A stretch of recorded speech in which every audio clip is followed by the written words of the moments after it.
यहां तुम आ गए हो, तुम्हें शायद पता भी ना हो, यह खोज ब्राह्मण होने की खोज, ब्रह्म को जानने की खोज। इस मधुर गीत का पहला पद शंकर ने तब लिखा जब एक गांव से गुजरते थे और उन्हें एक बूढ़े आदमी को व्याकरण के सूत्र रटते देखा। उन्हें बड़ी दया आई, मरते वक्त व्याकरण के सूत्र रट रहा है यह आदमी, पूरा जीवन भी गंवा दिया, अब आखिरी क्षण भी गंवा रहा है। पूरे जीवन तो परमात्मा को स्मरण नहीं किया, अब भी व्याकरण में उलझा है। व्याकरण के सूत्र रटने से क्या होगा? स्वामी राम अमेरिका से वापस लौटे। अमेरिका में उनका गहरा प्रभाव पड़ा। आदमी अनूठे थे, अत्यंत जीवंत वेदांत था उनमें, नगद था परमात्मा, उधार नहीं। एक ज्योतिर्मय पुंज थे।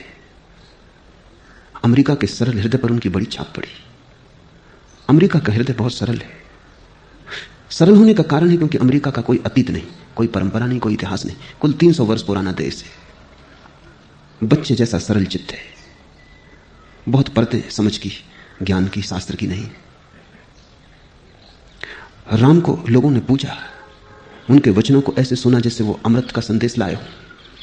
लोग उनके साथ नाचे और गाए।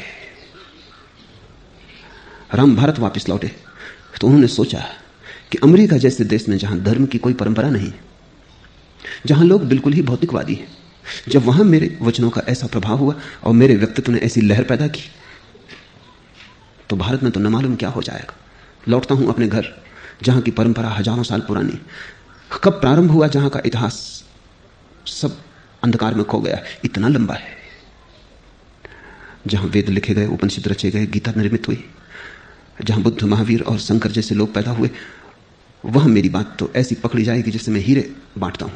जब अमेरिका में जहां लोग पदार्थवादी हैं, जो ईश्वर को समझ ही नहीं पाते, जिनके ईश्वर से सारे संबंध टूट गए, जब वहां ऐसा चमत्कार हुआ तो भारत में क्या ना होगा। लेकिन भारत में जो हुआ वो राम ने सोचा भी ना था। यह सोचकर कि उचित होगा कि भारत में प्रवेश मैं काशी से करूं, क्योंकि वही नगरी है। भारत के सारे सौभाग्य का इतिहास काशी के कण कण में छिपा है।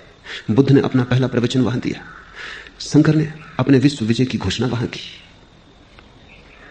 वहां जैन तीर्थंकर हुए। काशी से पुराना कोई नगर सारे संसार में नहीं है। जेरूसलम भी नया है, मक्का और मदीना भी बहुत नए हैं। काशी प्राचीनतम तीर्थ है, पृथ्वी पर सबसे पहला सभ्य हुआ नगर है। तो राम पहले काशी पहुंचे और उन्होंने पहला प्रवचन काशी में दिया। लेकिन बीच प्रवचन में एक पंडित खड़ा हो गया, उसने कहा कि रुके, संस्कृत आती है? राम कुछ समझ ना पाए। वो एक मस्त आदमी थे, उन्हें संस्कृत आती भी नहीं थी, उर्दू फारसी जानते थे। ये उन्होंने सोचा भी ना था कि संस्कृत का और वेद से और ब्रह्म से और ज्ञान से कोई संबंध है। कोई भी भाषा ना आती हो तो भी आदमी परमात्मा को जान सकता है। कबीर भी जान लेते हैं बिना पढ़े लिखे, मोहम्मद भी जान लेता है बिना पढ़े लिखे, बढ़ी के बेटे जीसस के जीवन में भी वो फूल खिल जाते हैं। कुछ पंडित होना शर्त तो नहीं है। राम चौंके, कहा नहीं संस्कृत तो नहीं आती। वो पंडित हंसने लगा और लोग भी उठ गए। उन्होंने कहा जब संस्कृत ही नहीं आती तो वेदांत कैसे आएगा? पहले संस्कृत सीखो फिर सिखाने आना। राम उसके बाद हिमालय चले गए और एक बड़ी उदास घटना है कि राम ने सन्यासी का वेश छोड़ दिया। जब वे मरे तो गैरिक वस्त्रों में नहीं थे, क्योंकि उन्होंने कहा जो धर्म शब्दों में अटक गया हो और जिसका सन्यास केवल पांडित हो गया हो और संस्कृत जानने से जहां वेदांत जाना जाता हो, उस समूह का क्या अपने को अंग मानना। जब वो मरे तब वे गैरिक वस्त्रों में न थे, उन्होंने सन्यास का भी त्याग कर दिया। परंपरा ने सन्यास तक को दूषित कर दिया है। अमेरिका समझ सका, भारत ना समझ पाया। अमेरिका ना समझ है इसलिए समझ सका, भारत बहुत समझदार है, जरूरत से ज्यादा समझदार है। बिना जाने बहुत कुछ जान लेने की भ्रांति भारत को पैदा हो गई। पंडित तो हो गया है, मन प्रज्ञावान नहीं हो पाया है। शब्द तो भर गए, निशब्द के लिए जगह नहीं बची है। और धर्म का कोई संबंध शब्दों से नहीं है। इसलिए मैं जो तुमसे कहूं उससे भी ज्यादा ध्यान उस पर देना जो मैं तुमसे ना कहूं। बोलूं, शब्द पर बहुत ध्यान मत देना, दो शब्दों के बीच में जो खाली जगह होती है उस पर ध्यान देना। जो बोलूं वो छूट जाए, हर्जा नहीं है, लेकिन जो अनबोला है वो न छूट पाए। पंक्तियों के बीच पढ़ना पड़ता है ब्रह्म को, शब्दों के बीच खोजना पड़ता है ब्रह्म को, अंतराल में घटता है। जब मैं चुप रह जाऊं क्षण भर को, तब तुम जागना, तब तुम गौर से मुझे देखना, तब तुम मुझे मौका देना कि मैं तुम्हारे करीब आ जाऊं और तुम्हारे हृदय को सहला सकूं। धर्म व्याकरण के सूत्रों में नहीं है, वो तो परमात्मा के भजन में है। और भजन जो तुम करते हो उसमें नहीं है। जब भजन भी खो जाता है, जब तुम ही बचते हो, कोई शब्द आसपास नहीं रह जाते, एक शून्य तुम्हें घेर लेता है।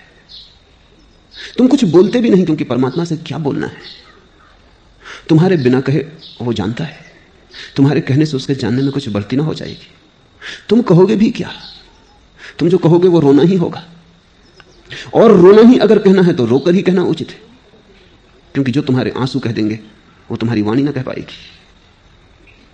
अगर अपना अहोभाव प्रकट करना हो तो बोलकर कैसे प्रकट करोगे? शब्द छोटे पड़ जाते हैं, अहोभाव बड़ा विराट है, शब्दों में समाता नहीं, उसे तो नाचकर ही कहना उचित होगा। अगर कुछ कहने को ना हो तो अच्छा है चुप रह जाना, ताकि वो बोले और तुम सुन सको। भजन, कीर्तन, गीत और नाच है, वो भाव को प्रकट करने के उपाय। बिना कहे तुम भजन हो जाओ, तुम गीत हो जाओ। इस तरफ शंकर का इशारा है। ये पद बड़े सरल, सूत्र बड़े सीधे हैं, और शंकर जैसे मेधावी पुरुष ने लिखे। शंकर की सारी वाणी में भज गोविंदम से मूल्यवान कुछ भी नहीं, क्योंकि शंकर मूलतः दार्शनिक है। उन्होंने जो लिखा है वो बहुत जटिल है। वो शब्द, शास्त्र, तर्क, ऊहापोह, विचार है। लेकिन शंकर जानते हैं कि तर्क, ऊहापोह और विचार से परमात्मा पाया नहीं जा सकता। उसे पाने का ढंग तो नाचना है, गीत गाना है। उसे पाने का ढंग भाव है, विचार नहीं। उसे पाने का मार्ग हृदय से जाता है, मस्तिष्क से नहीं। इसलिए शंकर ने ब्रह्मसूत्र के भाष्य लिखे, उपनिषदों पर भाष्य लिखे, गीता पर भाष्य लिखा। लेकिन शंकर का अंतरतम तुम इन छोटे छोटे पदों में पाओगे। यहां उन्होंने अपने हृदय को खोल दिया है। यहां शंकर एक पंडित और एक विचार की तरह प्रकट नहीं होते, एक भक्त की तरह प्रकट होते। हे मूढ़, गोविंद को भजो, गोविंद को भजो, क्योंकि अंतकाल के आने पर व्याकरण की रटन तुम्हारी रक्षा न करेगी। हे मूढ़, गोविंद को भजो। मूढ़ता क्या है? शंकर तुम्हें मूढ़ कहकर कोई गाली नहीं दे रहे हैं, अत्यंत प्रेमपूर्ण वचन है उनका ये। भज गोविंदम, भज गोविंदम, भज गोविंदम मूढ़ मते। हे मूढ़, भगवान को भज, गोविंद को भज। मूढ़ता का क्या अर्थ है? मूढ़ता का अर्थ समझो। मूढ़ता का अर्थ अज्ञानी नहीं है। मूढ़ता का अर्थ है अज्ञानी होते हुए अपने को ज्ञानी समझना। मूढ़ता पंडित के पास होती है, अज्ञानी के पास नहीं। अज्ञानी को क्या मूढ़ कहना? अज्ञानी सिर्फ अज्ञानी है, नहीं जानता। बात सीधी साफ है। और कई बार ऐसा हुआ है कि नहीं जानने वाले ने जान लिया और जानने वाले पिछड़ गए। क्योंकि जो नहीं जानता है उसका अहंकार भी नहीं होता। जो नहीं जानता है वो विनम्र होता है। जो नहीं जानता है, नहीं जानने के कारण ही उसका कोई दावा नहीं होता। लेकिन पंडित बिना जाने जानता है कि जानता है। शब्द सीख लिए हैं उसने, ग्रंथों का बोझ उसके सिर पर है। वो दोहरा सकता है व्याकरण के नियम, उन्हीं में डूब जाता है। सूफियों की एक कथा है। एक सूफी फकीर अपनी रोटी कमाने के लिए एक नदी पर लोगों को नाव से पार करवाता था। एक दिन गांव का पंडित उस पार जाना चाहता था, तो सूफी फकीर ने कहा, आपसे क्या पैसे लेने? पैसे भी वो 1-2 पैसे लेता था, आपको ऐसे ही पार करा देंगे। पंडित नाव में बैठा, वे दोनों चले। दोनों ही थे नाव में, पंडित ने पूछा, कुछ पढ़ना लिखना आता है? पंडित और पूछ भी क्या सकता है? जो वो जानता है वही सोचता है दूसरों को भी जना दे। हम वही दूसरों को दे सकते हैं जो हमारे पास है। सूफी फकीर का तेज उसे दिखाई ना पड़ा। पंडित अपने ज्ञान में अंधा होता है। उसने तो समझा एक साधारण माझी है, वो एक असाधारण पुरुष था। पंडित जिस परमात्मा की बात सोचता रहा है, सुनता रहा है, वो परमात्मा उस असाधारण पुरुष में मौजूद था जिसकी पंडित ने अब तक चर्चा की थी। वो उस फकीर में से झांक रहा था। अगर आंख होती तो फकीर में वो सब मिल जाता, जिसके सपने देखे, जिसके शास्त्र पढ़े, प्रत्यक्ष था वहां कोई। लेकिन पंडित ने पूछा, पढ़ना लिखना आता है? पंडित को अगर परमात्मा भी मिल जाए तो वो पूछेगा, सर्टिफिकेट कहां तक पढ़े लिखे हो? उसकी अपनी दुनिया है, वो अपने ही शब्दों में, अपने ही शास्त्र में जीता है। उस फकीर ने कहा कि नहीं, पढ़ना लिखना तो बिल्कुल नहीं आता, मैं बिल्कुल गंवार हूं, ना समझ। उसने जब ये शब्द कहे तब अगर पंडित के पास जरा भी होश होता तो देख लेता कि कितनी गहरी विनम्रता है। अपने अज्ञान को स्वीकार कर लेना ज्ञान की तरफ पहला कदम है, और अगर कोई समग्रता से अपने अज्ञान को स्वीकार कर ले तो वही अंतिम कदम भी हो सकता है। क्योंकि जब तुम पूरे भाव से जानते हो कि कुछ भी नहीं जानता हूं, तब तुम्हारा अहंकार कहां टिकेगा, कहां खड़ा रहेगा? भूमि खो जाएगी, पैर के तले से गिर जाएगा भवन अहंकार का। तुम निरअहंकार में उतर जाओगे। वही द्वार है, वहीं से कोई परमात्मा से जुड़ता है। फकीर ने कहा, मैं कुछ भी नहीं जानता हूं, बिल्कुल बेपढ़ा लिखा हूं। पंडित ने कहा, तो फिर तुम्हारी चाराना जिंदगी बेकार गई ना। थोड़ी आगे बढ़ी, पंडित ने पूछा, और गणित तो आता ही होगा कम से कम, हिसाब किताब के लिए जरूरी है। फकीर ने कहा, अपने पास कुछ है ही नहीं, हिसाब किताब क्या करना, खाली हाथ। जो दिन में मिल जाता है वो सांझ तक समाप्त हो जाता है, क्योंकि रोटी से ज्यादा कमाना नहीं है कुछ। रात तो हम फिर फकीर हो जाते, सुबह उठ के फिर कमा लेते। और परमात्मा अब तक देता रहा है तो कल का हिसाब क्या रखना। और किसी ने दे दिया तो ठीक है, और किसी ने ना दिया तो भी ठीक है, क्योंकि अब तक जी लिए हैं, आगे भी जी लेंगे। न तो देने वाले से कुछ ऐसा मिल जाता है कि सदा काम आ जाए, और न देने वाला कुछ छीन लेता है कि सदा के लिए कोई नुकसान हो जाए। सब खेल है। पंडित ने कहा, तुम्हारी 8 आना जिंदगी बेकार गई। और तभी अचानक तूफान आ गया और नाव डगमगाने लगी, और नाव अब तब डूबी होने लगी। फकीर हंसा, क्योंकि पंडित बहुत घबरा गया। मौत सामने देखकर कौन ना घबरा जाएगा। ऐसे पंडित अमृत की बातें करता था, आत्मा अमर है। लेकिन जब मौत सामने आती तब पांडित्य की आत्मा काम नहीं आती, ना पांडित्य की अमरता काम आती। घबरा गया, हाथ पैर कपने लगे। फकीर ने पूछा, तैरना नहीं आता? उसने कहा कि बिल्कुल नहीं आता। फकीर ने कहा, तुम्हारी 16 आना जिंदगी बेकार है। अब मैं तो कूदता हूं, हम तो चले, नाव तो डूबेगी। हे मूढ़, गोविंद को भजो, गोविंद को भजो, क्योंकि अंतकाल के आने पर, संभवतः शंकर उस कहानी को जानते रहे हो जो मैंने तुमसे कही, क्योंकि अंतकाल के आने पर व्याकरण की रटन तुम्हारी रक्षा न करेगी। जब डूबना आएगा सामने, जब मौत घेरेगी, तब अगर तैरना आता हो तो ही काम आ सकेगा। मौत में तैरना आता हो, और अगर मौत में तैरना नहीं आता तो मौत डुबा लेगी। बहुत बार पहले भी उसने डुबाया। तुम अभी तक भी सजग नहीं हुए हो, तुमने अब तक भी तैरना नहीं सीखा। अंतकाल के आने पर, मृत्यु के आने पर, कितनी तुम भाषा जानते हो, या कितनी भाषाएं जानते हो, कितना व्याकरण जानते हो, कुछ भी तो काम ना पड़ेगा। जो मौत में काम आ जाए वो प्रज्ञा, और जो मौत में काम ना आए वो पांडित्य। मौत कसौटी है। तो जो भी तुम जानते हो उसको इस कसौटी पे कसते रहना, कहीं भूल ना हो। ये कसौटी सदा सामने रखना, जैसे सराफ कसता रहता है पत्थर पर सोने को, ऐसे इस कसौटी को रखे रहना सदा। जो मौत में काम आए उसी को ज्ञान मानना, जो मौत में काम ना आए, धोखा दे जाए, दगा दे जाए, उसे पांडित्य समझना। और जो मौत में काम ना आए वो जीवन में क्या खाक काम आएगा। जो मौत तक में काम नहीं आता वो जीवन में कैसे काम आ सकता है, क्योंकि मौत जीवन की पूर्णा होती है, वो जीवन का चरम शिखर है, वो जीवन का समारोह है। जो मौत में काम आता है वही जीवन में भी काम आता है। यद्यपि जीवन में धोखा देना आसान है, लेकिन मौत में धोखा देना असंभव है। मौत तो सब उघाड़ के सामने रख देगी। शंकर किसे मूढ़ कहते हैं? उसे मूढ़ कहते हैं जो जानता तो नहीं है लेकिन व्याकरण को रट लिया है, शब्द का ज्ञाता हो गया है, शास्त्र से जिसकी पहचान हो गई है, जो शास्त्र को दोहरा सकता है, पुनरुक्त कर सकता है, शास्त्र की व्याख्या कर सकता है। पंडित को मूढ़ कह रहे हैं शंकर। अगर पंडित को मूढ़ ना कहते होते तो हे मूढ़, गोविंद को भजो, गोविंद को भजो, क्योंकि अंतकाल के आने पर व्याकरण की रटन तुम्हारी रक्षा न करेगी। अचानक व्याकरण को याद करने की जरूरत नहीं थी। मूढ़ थोड़ी, जिनको हम मूढ़ कहते हैं, अज्ञानी, वे थोड़ी व्याकरण रट रहे हैं, पंडित रट रहा है। और भारत में यह बोझ काफी गहरा हो गया है। ये इतना गहरा हो गया है कि करीब करीब हर आदमी को यह ख्याल है कि वो परमात्मा को जानता है, क्योंकि परमात्मा शब्द को जानता है। ध्यान रखना, परमात्मा शब्द परमात्मा नहीं है। न पानी शब्द पानी है।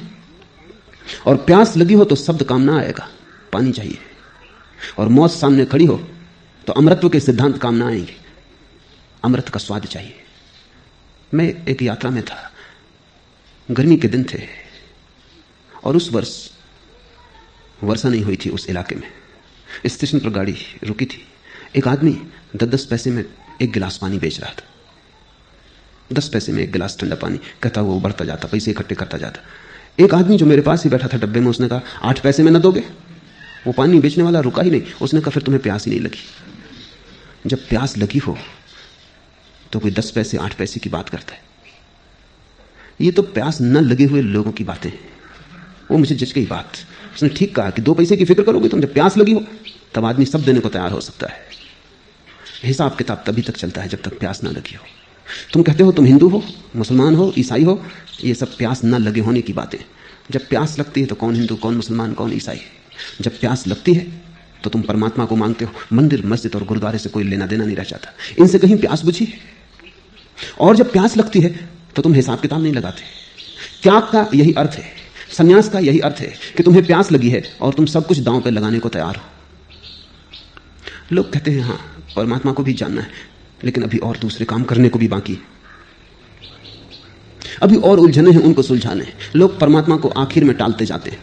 वो तुम्हारी जरूरतों के क्यू में बिल्कुल अंत में खड़ा है, और जरूरतों का क्यू कभी पूरा नहीं होता, वो अंत में ही खड़ा रह जाता है। तुम समाप्त हो जाओगे, तुम उसके पास कभी पहुंच ना पाओगे। एक जरूरत पूरी नहीं होती कि 10 पैदा हो जाती, एक आकांक्षा भर नहीं पाती कि 1000 पैदा हो जाती। वो हमेशा पीछे ही खड़ा रहता है, वो इंच भर नहीं सरक पाता। तुम्हारे जो जीवन की फेहरिस्त है उस पर परमात्मा अंतिम है या प्रथम है, इस पर सब कुछ निर्भर करेगा। जिसकी फेहरिस्त पर वो अंतिम है वो मूढ़ है, और जिसकी फेहरिस्त पर वो प्रथम है वो अमूढ़ है। वो जागने लगा। उसने एक बात ठीक से समझ ली है कि इस जीवन में मैं कुछ भी इकट्ठा कर लूं मौत उसे छीन लेगी, और जो छीन ही जाना है उसे इकट्ठा करने में समय गंवाना व्यर्थ है। हे मूढ़, गोविंद को भजो। भजना इसे भी समझ लेना जरूरी है, क्योंकि तुम्हें भजन करते लोग मिल जाएंगे, और भजन वे नहीं कर रहे। उनका भजन भी ऊपर ऊपर है, मनोरंजन होगा शायद, जीवन को दांव पर नहीं लगाया है। मजा ले रहे होंगे शायद।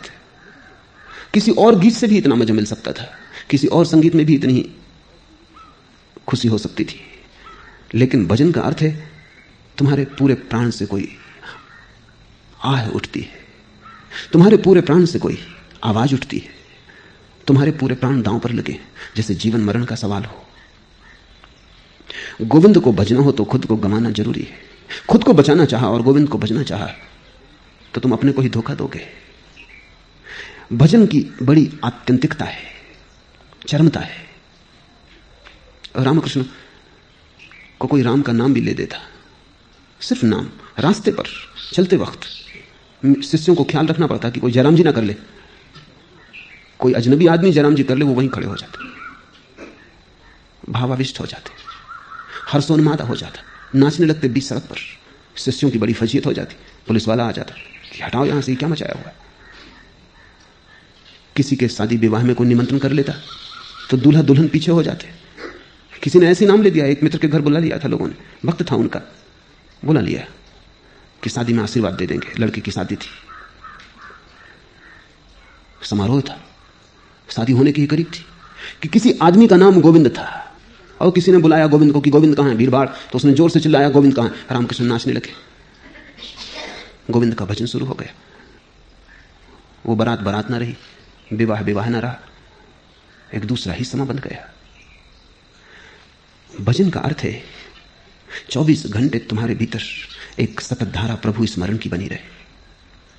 वो सतत धारा थी भीतर। इसलिए बाहर अगर कोई जरा भी राम का या कृष्ण का या गोविंद का, परमात्मा का नाम ले देता, भीतर तो धारा मौजूद ही थी। भीतर तो नाच चलता ही था। बाहर की चोट पड़ जाती, भीतर का नाच बाहर बिखर जाता। भीतर चोट पड़ती, वो जो भीतर चल रही थी धारा वो बाहर आ जाती। जैसे जल तो भरा ही था कुएं में, किसी ने बाल्टी डाल दी और पानी भर के बाहर आ गया। किसी ने राम का नाम ले दिया, भजन तो चल ही रहा था।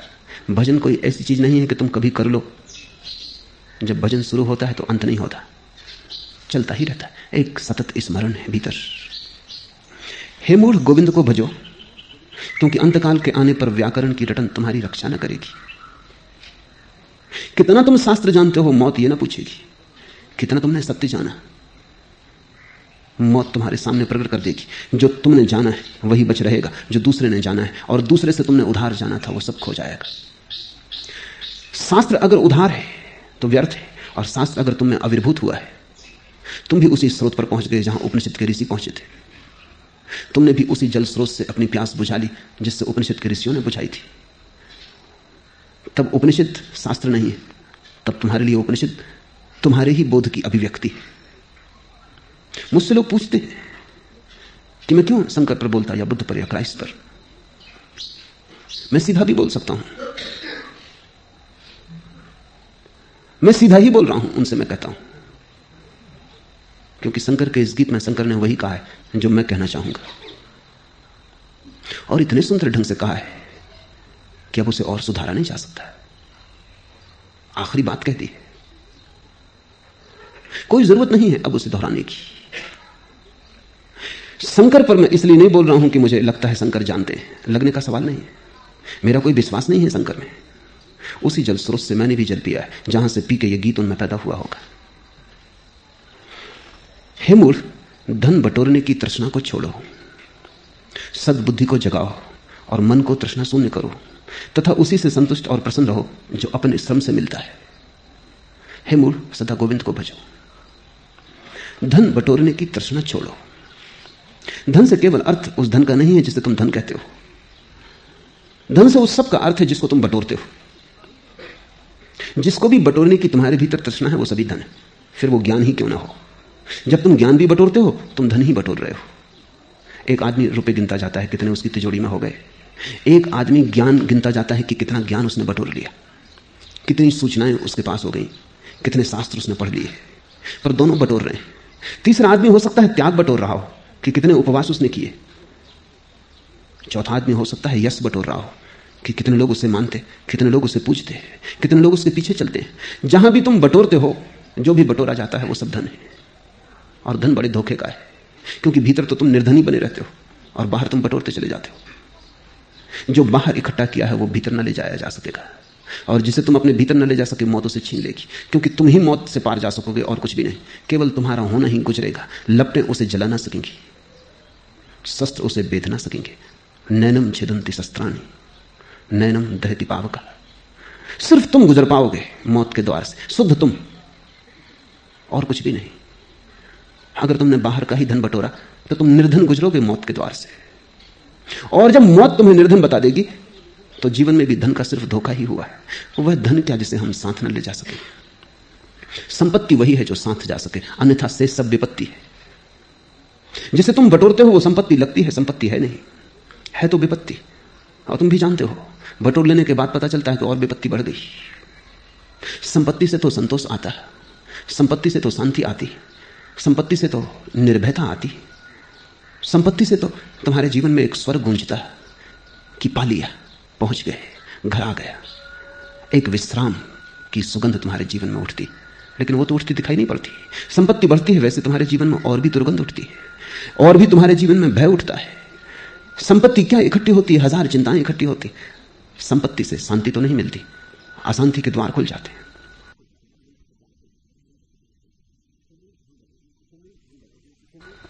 हे मूढ़, धन बटोरने की तृष्णा को छोड़ो, बटोरने की ही तृष्णा को छोड़ो। बटोरने का इतना पागलपन क्यों है? मैं एक घर में रहता था, उस घर के जो मालिक थे वो बटोरने के शुद्ध अवतार थे।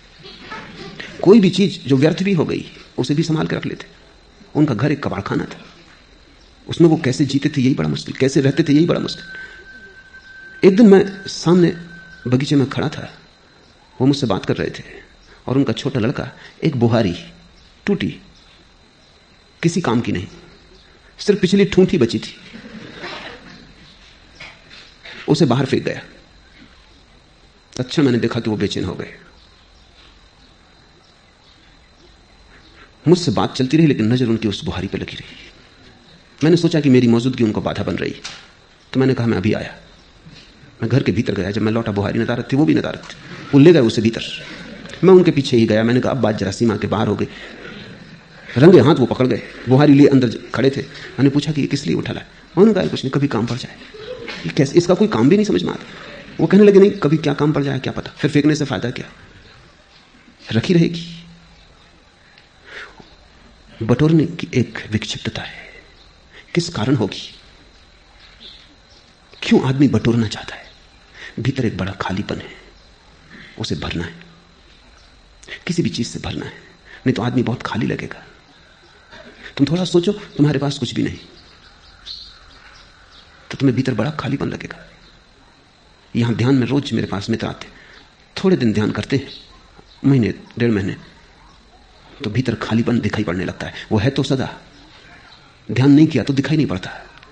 ध्यान करने से बोध थोड़ा जगता है, होश थोड़ा आता है, भीतर खालीपन दिखने लगता है। और एक अनूठी घटना घटती, जिस व्यक्ति को भी वो भीतर खालीपन दिखाई पड़ता है, वो अति से भोजन करना शुरू कर देता है। रोज 1-2 मामले मेरे पास आते हैं कि वो कहते हैं हम क्या करें, ये क्या हुआ, इतना भोजन हम कभी भी नहीं करते थे, ये ध्यान ने तो हमें बड़ी मुश्किल में डाल दिया, बस भोजन की धुन सवार रहती है।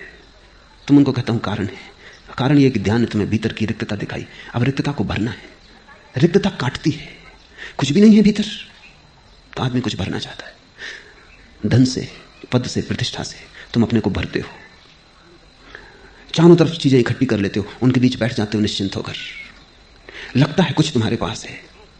जिनके पास कुछ भी नहीं उन्हें बटोरने की आकांक्षा पैदा होती है, जिनके पास कुछ है उन्हें बटोरने का कोई सवाल नहीं, वे अपने में काफी है। खुद का होना ही इतना भराव है कि अब और कुछ बटोरने का सवाल नहीं। इसलिए तो हमने बुद्ध को पूजा, महावीर को पूजा, शंकर को पूजा, क्योंकि हमने देखा इनमें कि इनकी संपदा इनके भीतर है, कुछ है इनके भीतर कि उसके कारण खालीपन मिट गया है, कोई प्रकाश है भीतर जिसके कारण अब भीतर की रिक्तता पूर्णता हो गई, भीतर का शून्य सत्य हो गया है। ध्यान शून्य लाता है। अगर तुमने जल्दबाजी की तो शून्य को भरने की तृष्णा पैदा होगी। अगर जल्दबाजी न की और तुम शून्य के साथ रहने को राजी हो गए, तुमने उसे स्वीकार कर लिया, तो तुम पाओगे धीरे धीरे शून्य अपने आप भर दिया गया, क्योंकि प्रकृति शून्य को बर्दाश्त नहीं करती। शून्य तुम करो, भर देती है प्रकृति। न परमात्मा शून्य को बर्दाश्त करता है। तुम शून्य पैदा करो, परमात्मा भर देता है। शून्य भर चाहिए, पूर्ण तो उतर आता है। जैसे कहीं गड्ढा हो, वर्षा हो, तो सारा पानी चारों तरफ से दौड़ के गड्ढे में भर जाता है। ऐसे ही तुम जब शून्य होते हो, परमात्मा चारों तरफ से तुम्हारी तरफ दौड़ने लगता है। तुमने गड्ढा बना दिया, अब भरना उसे है। आधा तुम करते हो, आधा परमात्मा करता है। और तुम्हारा करना कुछ खास नहीं, असली करना तो उसी का है। तुम्हारा करना इतना ही है कि तुम खाली होने को राजी हो जाओ। इसलिए सारे बुद्ध पुरुष भरने की तृष्णा से बचो, बटोरने की तृष्णा से बचो, इसका इतना आग्रह करते हैं, क्योंकि अगर तुमने स्वयं ही भर लिया तो तुम परमात्मा को भरने का मौका ही नहीं देते हो। मैंने एक कहानी सुनी है कि कृष्ण भोजन को बैठे, रुक्मणी ने थाली लगाई, एक कौर लिया होगा मुश्किल से कि हड़बड़ा कर भागे। रुक्मणी समझ ना पाई, लेकिन द्वार तक गए, वापस लौट आए, फिर बैठ गए थाली पर। रुक्मणी ने कहा बेबूझ हो गई बात, किस लिए भागे और फिर क्यों द्वार से वापस लौट आए? भागे तो ऐसे जैसे कहीं आग लग गई हो। क्या भोजन कैसे किया जा सकता है, आग पहले बुझानी होगी। और लौट आए ऐसे जैसे कुछ भी ना हुआ था। ये क्या किया? कृष्ण ने कहा जरूर आग लग गई थी, भागा, लेकिन द्वार तक पहुंचा कि आग बुझ गई, लौट आया। मेरा एक भक्त एक राजधानी की सड़क से गुजर रहा है, लोग उस पर पत्थर फेंक रहे हैं, लहू बह रहा है उसके माथे से, और वो गोविंद गोविंद किए जा रहा है। वो न तो उत्तर दे रहा है न बचाव कर रहा है। उसने अपने को बिल्कुल मेरे हाथों में छोड़ दिया। भागना एकदम अनिवार्य था। जो इस भांति असहाय हो जाए, भगवान को उसकी तरफ भागना ही पड़ता है। जो इतना शून्य हो जाए कि पत्थर पड़ रहे हैं, उनसे बचाव भी ना करे, भागे भी ना, उत्तर भी ना दे, तो सारा अस्तित्व उसकी रक्षा के लिए आ जाता है। गड्ढा हो गया, चारों तरफ से जलधार बहने लगती है, उसे भरने को, उसे झील बनाने को। फिर रुक्मिणी ने पूछा लौट क्यों आए? कृष्ण ने कहा लेकिन जब तक मैं द्वार पर पहुंचा उसने अपना चित्त ही बदल लिया। उसने खुद ही पत्थर हाथ में उठा लिया। अब वो खुद ही जवाब दे रहा है, मेरी कोई जरूरत ना रही। परमात्मा की जरूरत वही है जहां तुम असहाय हो, और तुम्हारी असहाय अवस्था से गोविंद गोविंद का नाम निकल जाए, भजन हो गया। कोई शब्द कहने की जरूरत नहीं कि तुम गोविंद गोविंद चिल्लाओ, भीतर भाव, उस भाव भरी आंखें आकाश की तरफ उठ जाएं, कि तुम्हारा हृदय आकाश की तरफ खुल जाए और तुम अपने तई कुछ भी ना करो। उसी क्षण परमात्मा तुम्हारी तरफ दौड़ पड़ता है। तुम गड्ढे बनो, परमात्मा भरने को सदा राजी है। मोहम्मद कहा करते थे, तुम एक कदम चलो उसकी तरफ, वो 1000 कदम चलता है, पर तुम एक कदम ही नहीं चलते। और वो एक कदम अत्यंत जरूरी है, क्योंकि जब तक तुम्हारी तरफ से संकेत न मिले कि निमंत्रण है, तब तक परमात्मा कैसे आए? आना भी चाहे तो कैसे आए? जिसे तुमने निमंत्रण ही नहीं दिया है, जिसे तुमने बुलावा ही नहीं भेजा है, वो आ भी जाए तुम्हारे द्वार पर तो तुम्हारे द्वार खुले ना पाएगा। वो दस्तक भी दे तो तुम समझोगे हवा का झोंका है। वो चिल्लाए पुकारे भी तो तुम अपने भीतर के शोरगुल के कारण उसकी आवाज न सुन पाओगे। हे मूर्ख, धन बटोरने की तृष्णा को छोड़, सद्बुद्धि को जगा। बुद्धि तुम्हारी चालाकी का नाम है, सद्बुद्धि तुम्हारी समझदारी का। इसलिए दुनिया जितनी बुद्धिमान होती जाती उतनी चालाक होती जाती। चकित होते हैं लोग ये देखकर कि लोग जितने शिक्षित हो जाते हैं उतने चालाक हो जाते। सोचा जाता था कि लोग शिक्षित हो जाएंगे तो सरल होंगे, लोग सुशिक्षित हो जाएंगे तो निर्दोष हो जाएंगे, लेकिन जितनी शिक्षा बढ़ती उतनी चालाकी बढ़ती है। उतना आदमी बेईमान होने लगता है, उतना पाखंडी हो जाता है, उतना दूसरे को कैसे चूसना इसकी कला में पारंगत हो जाता है। बुद्धि यानी संसार में कुशलता, सद्बुद्धि यानी परमात्मा में कुशलता। और ध्यान रखना, सद्बुद्धि वाला आदमी हो सकता है सांसारिकों को बुद्धू मालूम पड़ेगा ही, क्योंकि सांसारिक कहेगा ये तुम क्या कर रहे हो। बुद्ध ने घर छोड़ा, वो सद्बुद्धि के अवतरण की घटना थी। महल छोड़ा, राज्य छोड़ा। जो सारथी उन्हें छोड़ने गया था राज्य की सीमा के पार, वो तो साधारण नौकर था, उससे भी ना रहा गया। उसने कहा कि सुनो, ये छोटे मुंह बड़ी बात है, लेकिन कहे बिना नहीं रह सकता। तुम जो कर रहे हो ये बिल्कुल बुद्धूपन है, नासमझी है, पागल हुए हो। सारी दुनिया राजमहल चाहती, साम्राज्य चाहती। सौभाग्य से तुम्हें मिला है और अभाग्य तुम कि तुम छोड़ के जा रहे हो। तुम्हारी जैसी सुंदर पत्नी कहां पाओगे? ये धन, सुख, सुविधा, ये राजमहल, ये परिवार, ये सम्मान कहां पाओगे? लौट चलो। बूढ़ा सारथी, वो भी बुद्ध से ज्यादा समझदार है, वो भी सलाह दे रहा है। बुद्ध ने कहा तुम्हारी बात मैं समझता हूं, लेकिन तुम जहां महल देखते हो वहां मैं सिवाय आग लगी लपटों के और कुछ भी नहीं देखता। और जहां तुम सौंदर्य देखते हो वहां मैं मौत को छिपा देख लिया। और जहां तुम धन देखते हो वहां सिर्फ धन का धोखा है। मैं असली धन की खोज में जाता हूं। सुनो, मैं असली घर की खोज में जाता हूं, क्योंकि ये घर तो छीन लिया जाएगा। मैं उस घर की तलाश में हूं जो छीना ना जा सके, और जब तक वो ना मिल जाए तलाश नहीं रुकेगी। उसके लिए मैं सब गंवाने को तैयार हूं, क्योंकि ये तो छीन ही जाएगा। इसको दांव पर लगाने में हर्ज क्या है? दिन समय की बात है, आज है कल छिन जाएगा। जो कल छिन ही जाएगा, अगर उसको दांव पे लगाने से कुछ ऐसा मिलता हो जो कभी ना छिने, तो ये सौदा महंगा नहीं। बुद्ध को सद्बुद्धि पैदा हुई है, सारथी बुद्धिमान है। बुद्ध लौटे घर, 12 वर्ष बाद सद्बुद्धि का दिया पूरा जल चुका है। वे रोशन हो गए, लेकिन बाप नाराज है। बाप ने कहा ना समझी, छोड़ो, घर वापस लौटाओ। तुमने मुझसे धोखा किया है, तुमने अपनी पत्नी से धोखा किया है, तुमने अपने नवजात बेटे से धोखा किया है, लेकिन फिर भी मैं तुम्हें माफ कर दूंगा, क्योंकि पिता का हृदय, मैं तुम्हें माफ कर दूंगा। तुम वापस लौट आओ। ये शोभा नहीं देता, ये भीख मांगना सड़कों पर। किसके तुम बेटे हो? और तुम्हें भीख मांगने की जरूरत क्या है? तुम्हें अगर इसी तरह का शौक हो तो हजारों लोगों को तुम रोज भीख बांट सकते हो। मांगने की क्या जरूरत है? बुद्ध अभी भी बुद्ध के पिता को बुद्धू ही मालूम पड़ रहे हैं। सांसारिक बुद्धि को धार्मिक सद्बुद्धि नासमझी मालूम पड़ती है। लोग समझते हैं कि ये तो पागलपन है, ये क्या कर रहे हो? लेकिन जिसको सद्बुद्धि जगती है उसे लगता है कि बुद्धि बिल्कुल नासमझी है। और तुम्हें निर्णय करना होगा, क्योंकि इस निर्णय के बिना कोई आदमी धर्म की जगत में प्रवेश नहीं कर सकता। जब तक तुम्हें सांसारिक बुद्धि मूढ़ता न मालूम पड़ने लगे, तब तक सद्बुद्धि की किरण तुम्हें मिल ना सकेगी। सांसारिक बुद्धि जब तुम्हें मूढ़ता मालूम होने लगे, सांसारिक चालाकी जब तुम्हें अपने को ही धोखा देना मालूम होने लगे, और सांसारिक यश पद प्रतिष्ठा जब तुम्हें असफलता दिखाई पड़ने लगे, तब तुम्हारे भीतर सद्बुद्धि का अंकुरण होगा। सद्बुद्धि को जगाओ और मन को तृष्णा शून्य करो, तथा उसी से संतुष्ट और प्रसन्न रहो जो अपने श्रम से मिलता है। ये सभी धनों के संबंध में सच है।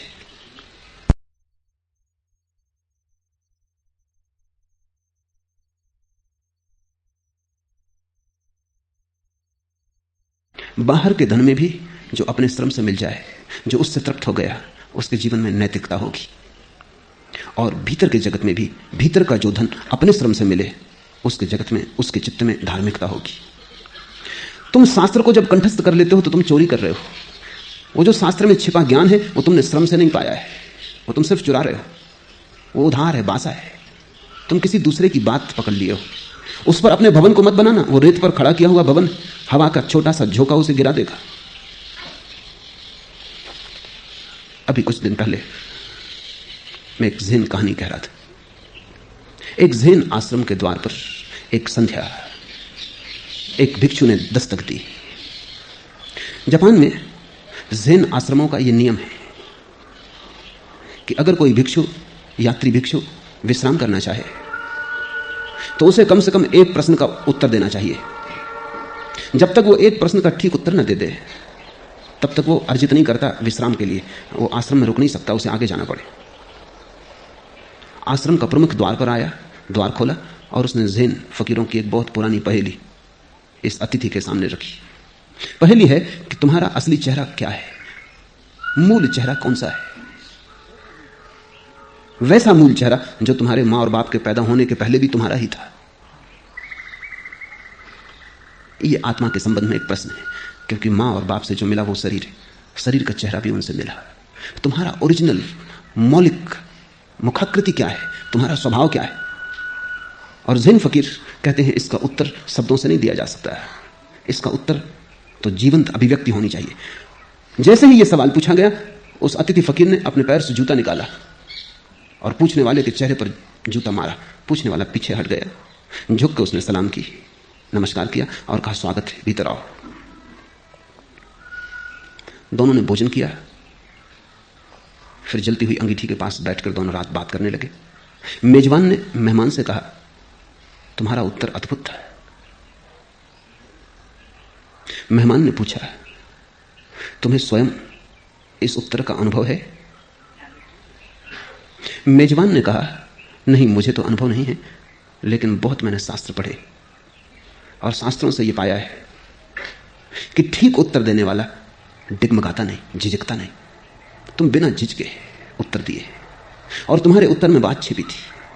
शास्त्रों के आधार से मैं जानता हूं, मैं पहचान गया कि तुम्हें उत्तर मिल गया है, क्योंकि तुमने जो उत्तर दिया वो उत्तर यह था कि ना समझ शब्द में प्रश्न पूछता है, निशब्द में उत्तर चाहता है। ना समझ मूल चेहरे की बात पूछता है और मूल चेहरा तो तेरे पास भी है। इसलिए मैं जूते मार के तेरे चेहरे को उत्तर दे रहा हूं कि यह चेहरा मूल नहीं है, जूता मारने योग्य है।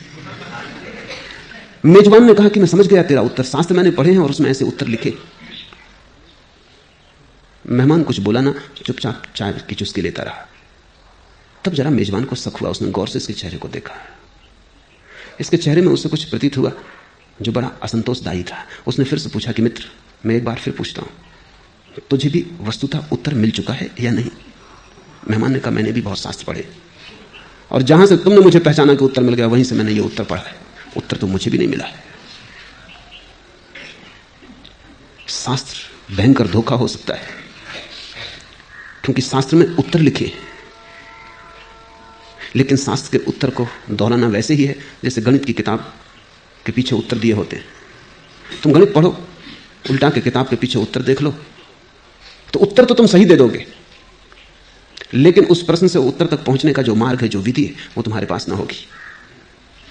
उत्तर कितना ही सही हो, तुम गलत ही रहोगे, क्योंकि तुम तो विधि से गुजरते तभी निखरते। उत्तर दूसरे का काम नहीं आ सकता, उत्तर अपना ही चाहिए। और परमात्मा तुम्हारी शास्त्रीय परीक्षा ना लेगा, अस्तित्वगत परीक्षा है। क्या तुमने सुना, क्या तुमने पढ़ा, यह ना पूछेगा, क्या तुमने जिया। अगर तुम्हारे जीवन में ही तुम्हें उत्तर मिला हो तो तुम्हारे श्रम से मिला है। तो चाहे धन बाहर का हो, अगर बाहर के धन को तुम श्रम से कमाओ तो तुम्हारे जीवन में नैतिकता होगी, और अगर भीतर के धन को तुम श्रम से कमाओ तो तुम्हारे जीवन में धार्मिकता होगी, प्रामाणिक धर्म होगा। इसी को स्वामी राम ने नगद धर्म कहा है। उधार धर्म, नगद धर्म। उधार धर्म ऐसा है, उत्तर तो सब सही लेकिन नपुंसक, कोरे, खाली, चली हुई कारतूस जैसे। उसको बंदूक में रख के चलाने की कोशिश मत करना, हंसी होगी जगत में। वो चली हुई कारतूस है। लेकिन अधिकतर लोग यही कर रहे हैं, दूसरों के उत्तर दोहरा रहे हैं, यंत्रवत दोहराए चले जा रहे हैं। अपना प्रश्न भी उन्होंने अब तक नहीं खोजा है, अपना उत्तर तो बहुत दूर। अभी उन्हें यह भी पता नहीं है कि हमारे अस्तित्व का प्रश्न क्या है जिसकी हम खोज कर रहे हैं। हम क्या जानना चाहते हैं इसका भी अभी ठीक ठीक पता नहीं है। हे मूल, धन बटोरने की तृष्णा छोड़, सद्बुद्धि को जगा, उसी से संतुष्ट और प्रसन्न रह जो श्रम से मिलता है। हे मूल, सदा गोविंद को भजो। नारी के रूप, स्तन और नाभि प्रदेश को देखकर मोहाविष्ट मत हो जाओ। वे सब मानसिक विकार मात्र हैं, ऐसा विचार मन में बार बार करो। और हे मूल, सदा गोविंद को भजो। पुरुष के मन में नारी का आकर्षण है, नारी के मन में पुरुष का आकर्षण है। विपरीत का आकर्षण होता है और विपरीत के आकर्षण में एक सम्मोहित अवस्था हो जाती है। इसे थोड़ा समझना जरूरी है। जब बच्चा पैदा होता है तो पहला संपर्क संसार से उसका मां का स्तन है। पहला संपर्क पर से, दूसरे से मां का स्तन है। मां के स्तन से ही परिचित होकर वो संसार में यात्रा शुरू करता है। इसलिए स्त्री के स्तन में पुरुष की सदा ही वासना बनी रहती। वो पहला संस्कार है मन पर, उससे गहरा कोई भी संस्कार नहीं। इसलिए चित्र, मूर्तियां, फिल्में, कहानियां सब स्त्री के स्तन के आसपास घूमती हैं। और पुरुष के मन में स्त्री के शरीर में सबसे ज्यादा मोहाविष्ट होने की जो जगह है वो स्तन है। स्त्रियां स्तनों को छिपाने में लगी रहती हैं, पुरुष उनको उघाड़ने में लगे रहते हैं। क्योंकि स्त्रियों को भी पता है कि पुरुष का आकर्षण कहां है। पुरुष को भी पता है कि स्त्री में उनका रस कहां है। और जितनी सभ्यता विकसित होती है उतनी ही कठिनता बढ़ती जाती है। असभ्य जातियों में स्तन के प्रति कोई आकर्षण नहीं है, क्योंकि स्त्रियां उघाड़ी हैं, स्तन उघाड़ा ही हुआ है। और हर बच्चे को जितनी देर तक उसे दूध पीना हो मां का, पीने की पूरी स्वतंत्रता है। वो 10 साल का भी हो जाए, वो पीता रहे तो कोई अड़चन नहीं। सभ्य समाजों में जल्दी से जल्दी बच्चे से स्तन छुड़ाने की आकांक्षा है, और जितने जल्दी स्तन छुड़ा लिया जाए उतने ही स्तन में रस शेष रह जाता है। फिर कविताएं करते हैं लोग, स्तन की चित्र बनाते हैं, मूर्ति गढ़ते हैं, हजार उपाय करते हैं, लेकिन उनका मन स्तन के आसपास घूमता रहता है। बच्चा तृप्त नहीं हो पाया, अतृप्त रह गया है। वो अतृप्ति सपने बनाती है। अतृप्ति में भीतर का एक सम्मोहन पैदा होता है, और इसकी तृप्ति का कोई उपाय नहीं है जब तक कि सद्बुद्धि ना जगे। इसे सतत स्मरण करना जरूरी है। शंकर कहते हैं बार बार इसका स्मरण होता रहे तो ही वो जो पहला संस्कार पड़ा है वो टूट सकता है। वैज्ञानिकों ने कुछ खोजें की हैं, उनकी एक खोज बड़ी महत्वपूर्ण है। एक वैज्ञानिक मुर्गियों पर प्रयोग कर रहा था।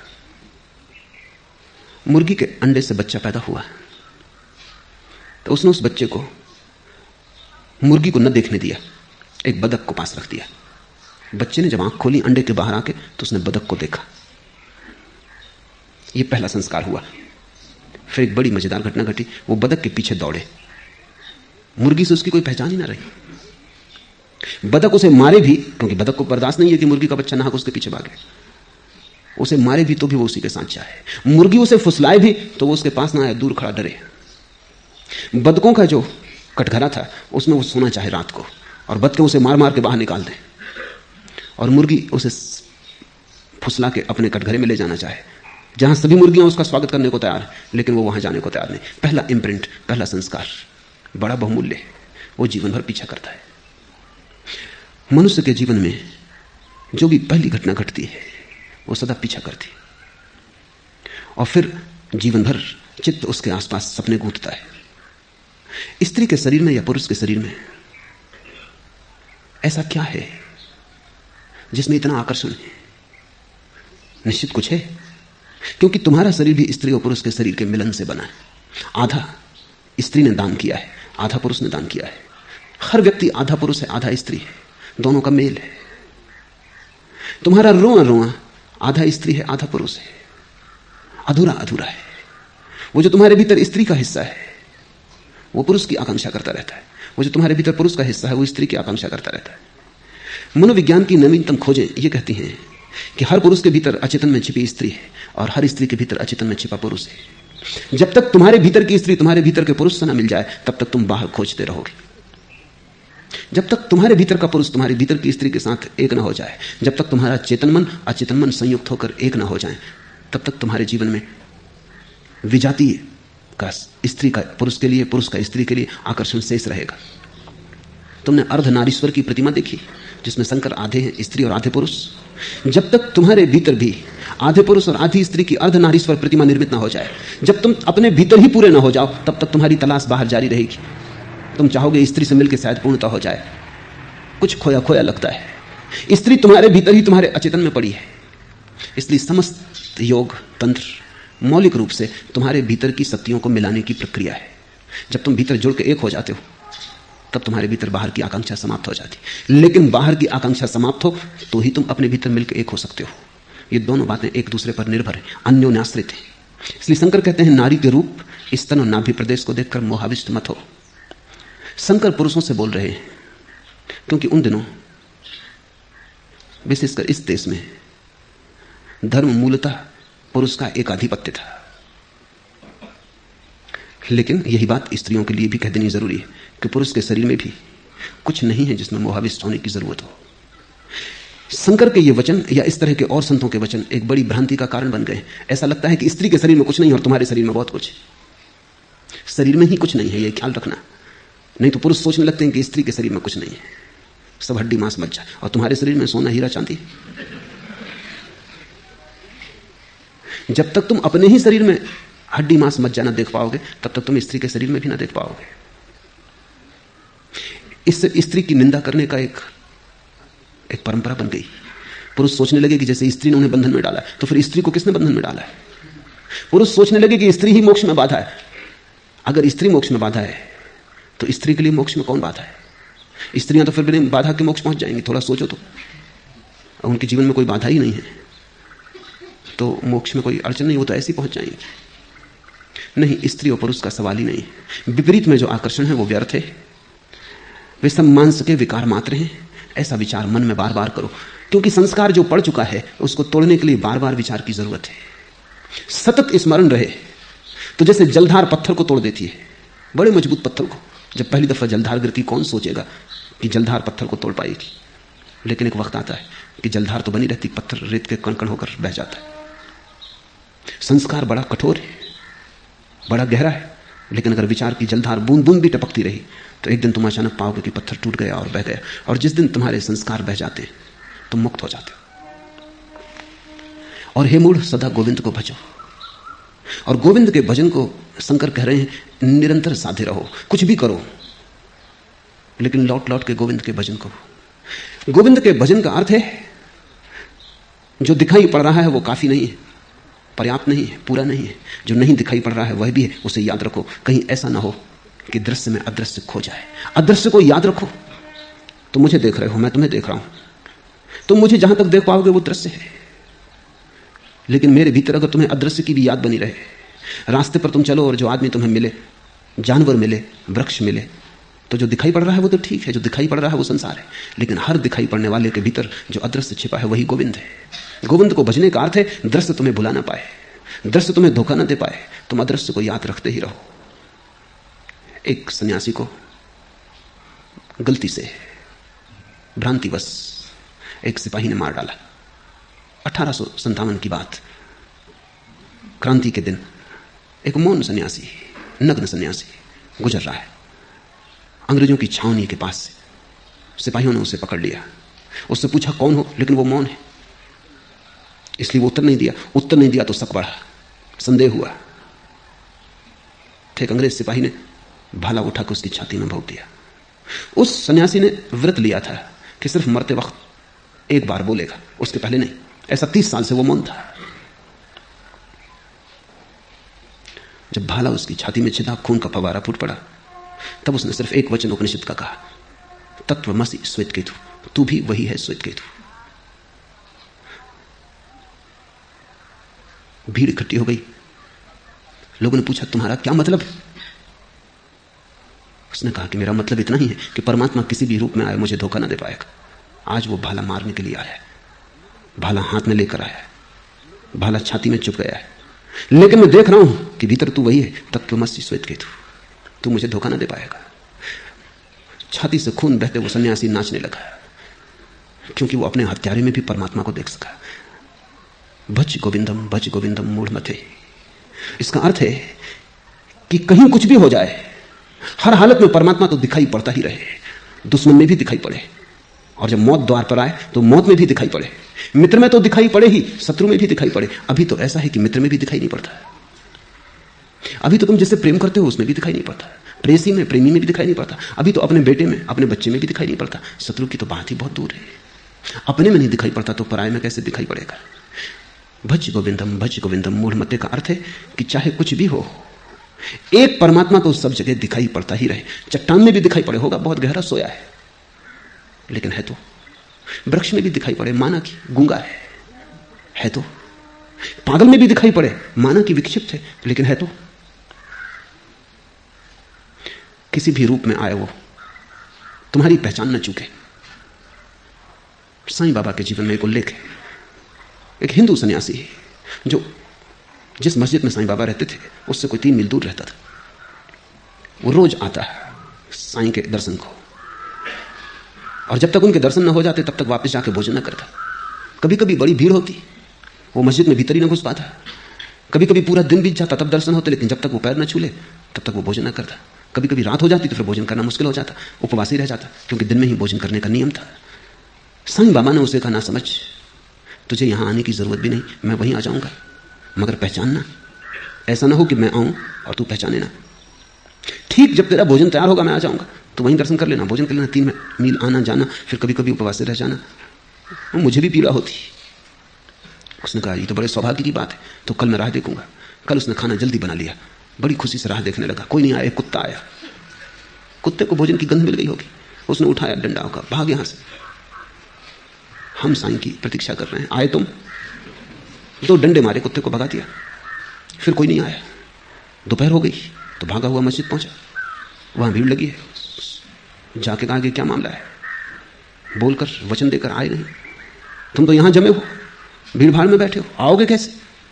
साईं ने कहा मैं आया, 2 डंडे भी खाए, तुम पहचाने नहीं।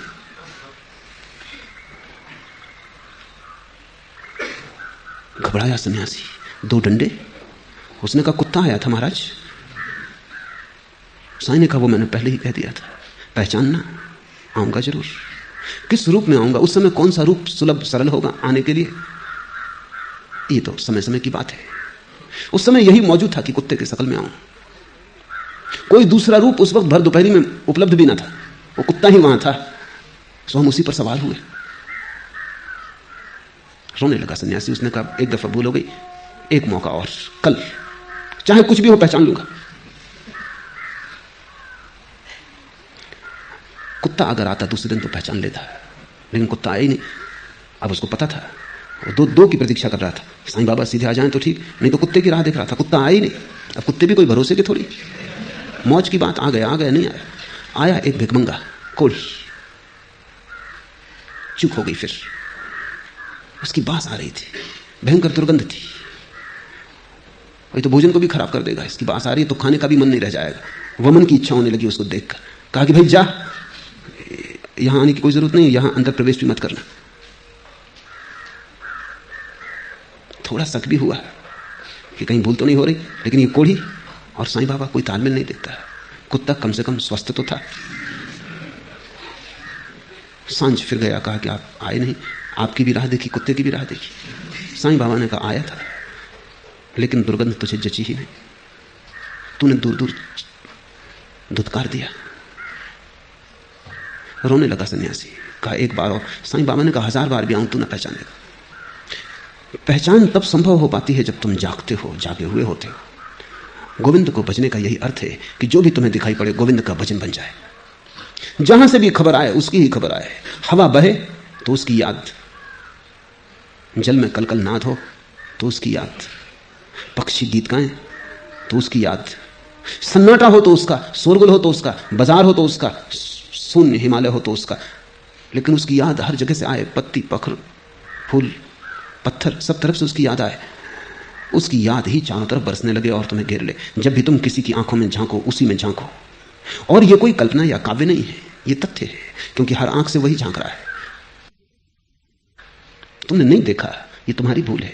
तुमने नहीं पहचाना, ये तुम्हारी नासमझी है, लेकिन हर आंख से वही झांक रहा है। लौट के अपनी पत्नी की आंख में ही झांक के देखना, या अपने छोटे बच्चे को पास बिठा लेना, उसकी आंख में गौर से झांकना। जल्दी ही तुम पाओगे बच्चा तो खो गया, निराकार मौजूद है।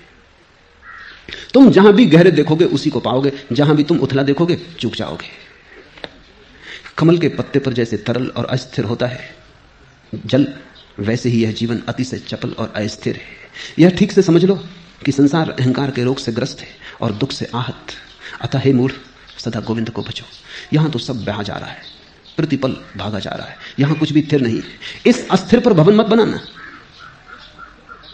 इससे तो रेत भी कहीं ज्यादा स्थिर है। यह संसार तो जल की धार है, इस पर भवन मत बनाना, अन्यथा पछताओगे। स्थिर को खोजो, सदा उस पर नजर रखो जो सब बहाव के बीच में भी ठहरा है। गाड़ी चलती है, चाक घूमता है, लेकिन कील ठहरी रहती। कील पर नजर रखो, कील में तुम उसे पाओगे, चाक में संसार है। संसार का अर्थ ही चाक है, इसलिए हम उसे संसार चक्र कहते हैं। वो घूमता चला जाता है, लेकिन जिसके सहारे घूमता है वो कील स्थिर है। अस्थिर को भी होने के लिए स्थिर का सहारा चाहिए, झूठ को भी जीने के लिए सत्य का सहारा चाहिए, स्वप्न के घटने के लिए भी सच्चा दृष्टा चाहिए, अन्यथा स्वप्न भी ना घट सकेगा। कमल के पत्ते पर जल जैसे तरल और अस्थिर होता है, ऐसा ही ये जीवन अतिशय चपल और अस्थिर है। इससे बहुत अपने को मत जकड़ लेना, अन्यथा तुम जकड़ोगे, पछताओगे, दुखी होगे। क्योंकि यहां कुछ रुक नहीं सकता, तुम रोकना भी चाहोगे ना रुकेगा, सब बहा जा रहा है। जवान हो, जवानी बह जाएगी। पकड़ोगे, कोशिश करोगे, पकड़ ना पाओगे, पछताओगे, पकड़ने में ही समय व्यय हो जाएगा। ये शरीर है, कल नहीं होगा। ऐसे बहुत शरीर हुए और नहीं हो गए। संसार एक चंचलता है, एक चपलता है, एक परिवर्तन है। यहां तुम अपना घर मत बनाना, ज्यादा से ज्यादा सराएं, रात ठहरे, सुबह फिर चल पड़ना है। और यहां तुमने अगर घर बनाया तो दुख परिणाम है, इसलिए तुम दुखी हो। लोग मुझसे पूछते हैं हम दुखी क्यों हैं? इसलिए तुम दुखी हो कि तुम भवन अपना वहां बना रहे हो जहां बनाया नहीं जा सकता, और जहां बनाया जा सकता है या जहां बना ही है वहां तुम देख ही नहीं रहे हो। तुम्हारी आंखें गलत दिशा में, इसलिए दुख है। दुख गलत के साथ जुड़ने का परिणाम है, गलत के साथ संग साथ कर लेने का परिणाम है। आनंद सत्संग है। जब तक धन अर्जित करने की शक्ति है तभी तक अपना परिवार भी अनुरक्त रहता है। बात बुढ़ापा आने पर जब शरीर जर्जर हो जाता है तब घर में कोई बात भी नहीं पूछता है। अतः हे मूढ़, सदा गोविंद को भजो। अगर परिवार ही बनाना है तो उसके साथ बना लो, अगर विवाह ही रचाना है तो उसके साथ रचा लो। इस जगत के सब विवाह है, गहरे में तलाक है। इस जगत के सब संबंध बस ऊपर ऊपर नाम मात्र है, भीतर कुछ भी नहीं है। मुल्ला नसरुद्दीन एक लखपति बाप की बेटी के प्रेम में था और कहता था चाहे जीवन रहे कि जाए, तुझे नहीं छोड़ सकता, मरने को तैयार हूं, अगर उसकी भी जरूरत हो शहीद हो सकता हूं, लेकिन तुझे नहीं छोड़ सकता। बड़ी बातें करता था। एक दिन लड़की बड़ी उदास थी और उसने नसरुद्दीन से कहा कि सुनो, मेरे पिता का दिवाला निकल गया। नसरुद्दीन ने कहा मुझे पहले से पता था कि तेरा बाप जरूर कोई ना कोई गड़बड़ खड़ी करेगा और हमारा विवाह न होने देगा। विवाह ही जिस कारण से कर रहे थे वही खत्म हो गए।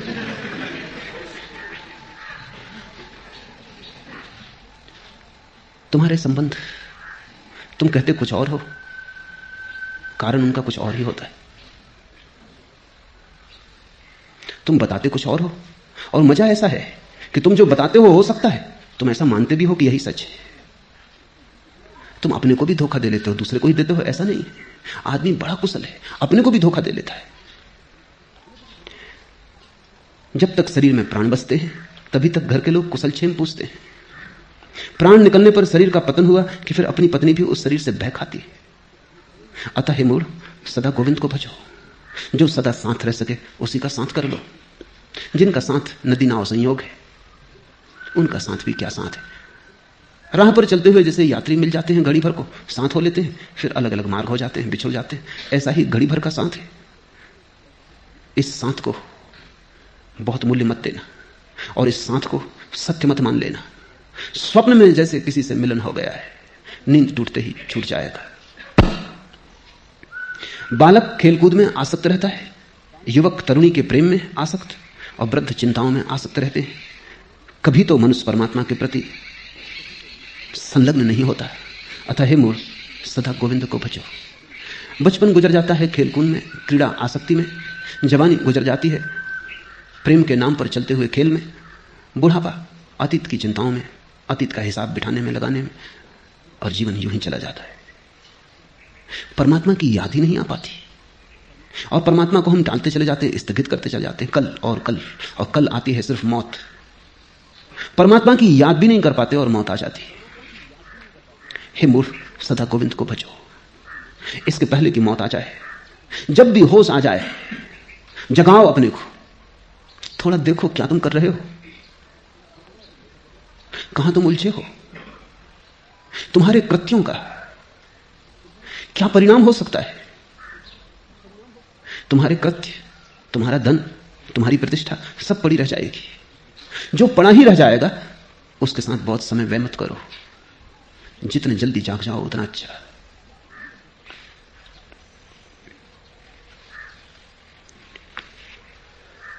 जीवन के प्रति जिसकी आसक्ति नहीं टूटी, परमात्मा से उसकी आसक्ति नहीं जुड़ पाती।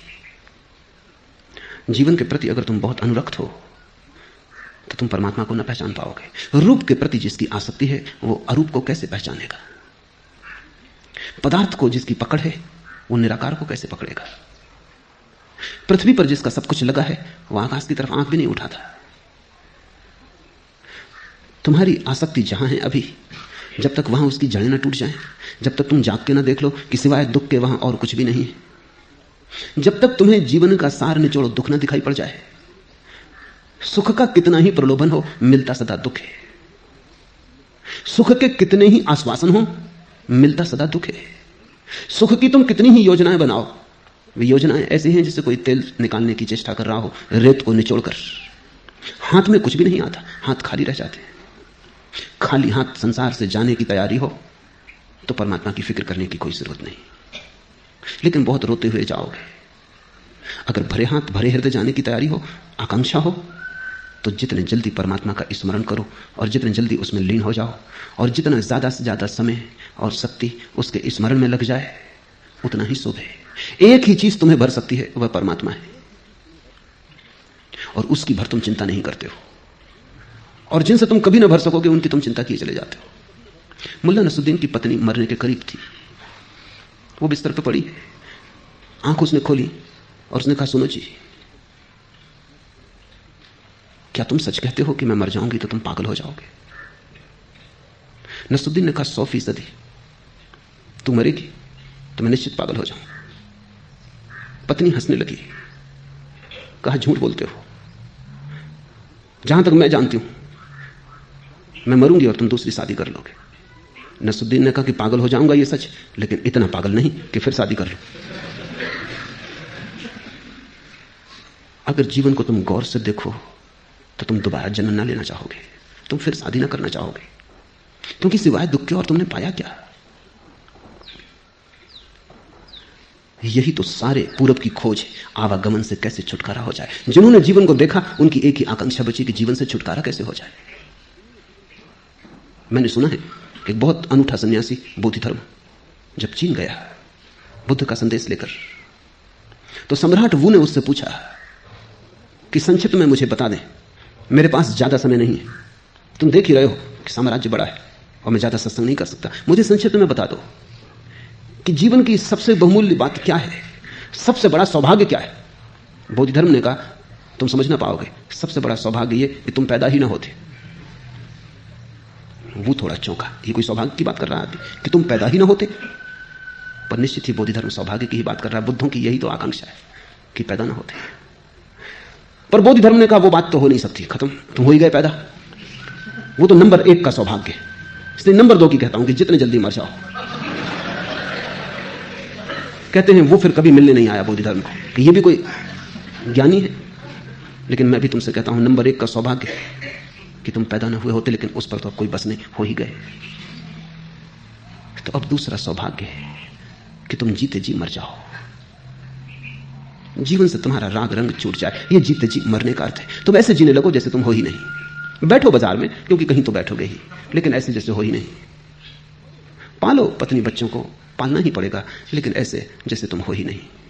तुम अनुपस्थित हो जाओ, और जल्दी ही तुम पाओगे कि तुम्हारी अनुपस्थिति रिक्त नहीं रही, परमात्मा उसमें धीरे धीरे उतर आया है। भज गोविंदम भज गोविंदम भज गोविंदम मूढ़मते। आज इतना।